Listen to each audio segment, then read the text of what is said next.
Learning academy Kannada YouTube channel ಮೊದಲ ಬಾರಿ ನಮ್ಮೊಂದು YouTube channel ನೋಡ್ತಾ ಇದ್ದಾರೆ ಅಥವಾ ಇಲ್ಲಿವರೆಗೂ ಸಬ್ಸ್ಕ್ರೈಬ್ ಮಾಡದೇ ಇದ್ದರೆ ಸಬ್ಸ್ಕ್ರೈಬ್ ಮಾಡಿ ಮತ್ತು ಸಪೋರ್ಟ್ ಮಾಡಿ ಅಂತ ಹೇಳ್ತಾ ಇವತ್ತಿನ ಒಂದು ವಿಡಿಯೋ ಏನಪ್ಪ ಅಂತಂತಂದರೆ ಉತ್ತರ ಕನ್ನಡ ಜಿಲ್ಲಾ ನ್ಯಾಯಾಲಯದಲ್ಲಿ ಮತ್ತೊಂದು ಹೊಸ ನೋಟಿಫಿಕೇಷನ್ ಬಂದಿದೆ. ಯಾರೆಲ್ಲ 10th ಪಾಸ್ ಆಗಿದ್ದೀರೋ ನಿಮಗೆ ಒಂದು ಗುಡ್ ನ್ಯೂಸ್ ಅಂತ ಹೇಳ್ಬೋದು.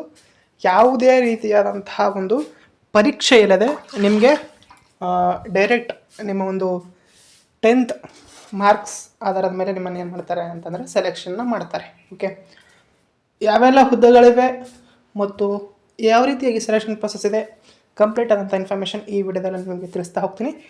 ಹಾಗೆ ಈ ಒಂದು ನೋಟಿಫಿಕೇಷನ್ನ ಒಂದು PDF ಆಗಿರ್ಬೋದು, ಅದೇ ರೀತಿಯಾಗಿ ಅರ್ಜಿ ಸಲ್ಲಿಸುವ ಲಿಂಕ್ ಸಹ ನಮ್ಮೊಂದು ಟೆಲಿಗ್ರಾಮ್ ಗ್ರೂಪಲ್ಲಿ ಹಾಕಿದ್ದೀನಿ.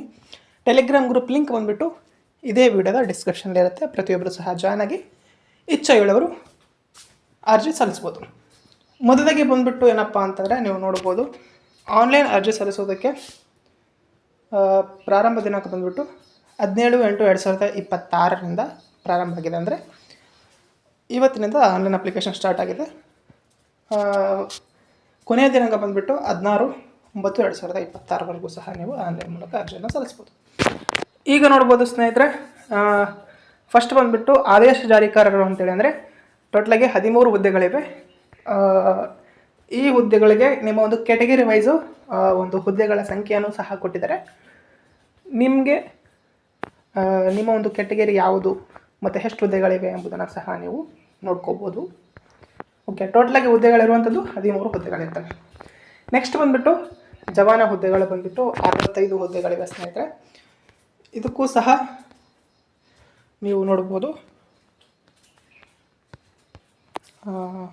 65 ಟೋಟಲಾಗಿ ಹುದ್ದೆಗಳು ಇರುವಂಥದ್ದು. ನೇಮಕಾತಿ ವಿಧಾನ ಬಂದುಬಿಟ್ಟು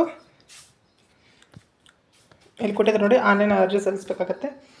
ಆನ್ಲೈನ್ ಅರ್ಜಿ ಸಲ್ಲಿಸಿದಂಥ ಅಭ್ಯರ್ಥಿಗಳಿಗೆ ಏನು ಮಾಡ್ತಾರೆ ಅಂತಂತಂದರೆ, ನೆಕ್ಸ್ಟ್ ನೋಡ್ಬೋದು ಸ್ನೇಹಿತರಲ್ಲಿ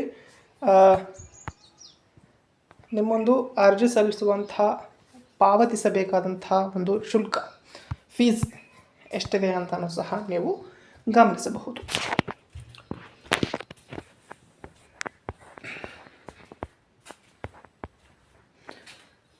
ಇಲ್ಲಿ ಫಸ್ಟ್ ಬಂದುಬಿಟ್ಟು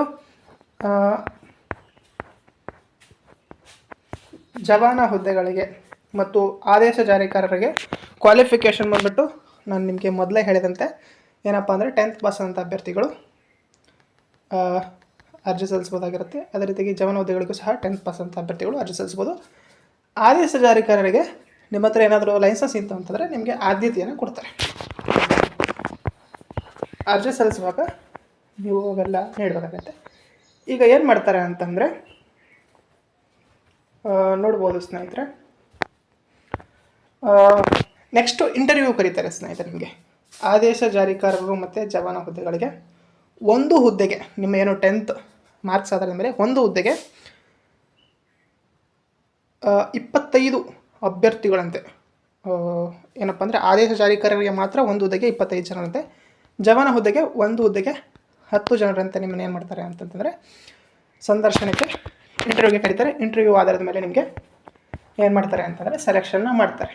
ಓಕೆ, ಇದು ಇರುವಂಥದ್ದು ಸೆಲೆಕ್ಷನ್ ಪ್ರೊಸೆಸ್ ಆಯಿತು ಸ್ನೇಹಿತರೆ.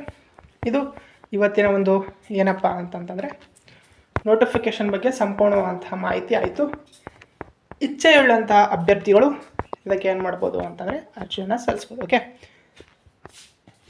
ಇದು ಇವತ್ತು ನೋಡಿ ಆಗಿತ್ತು ಸ್ನೇಹಿತರೆ. ವಿಡಿಯೋ ಇಷ್ಟ ಆದರೆ ಲೈಕ್ ಮಾಡಿ, ಶೇರ್ ಮಾಡಿ ಮತ್ತು ತಪ್ಪದೆ ಸಬ್ಸ್ಕ್ರೈಬ್ ಮಾಡಿ ಅಂತ ಹೇಳ್ತಾ ವಿಡಿಯೋ ಇಷ್ಟ ಆಗಿದೆ. Thanks for watching.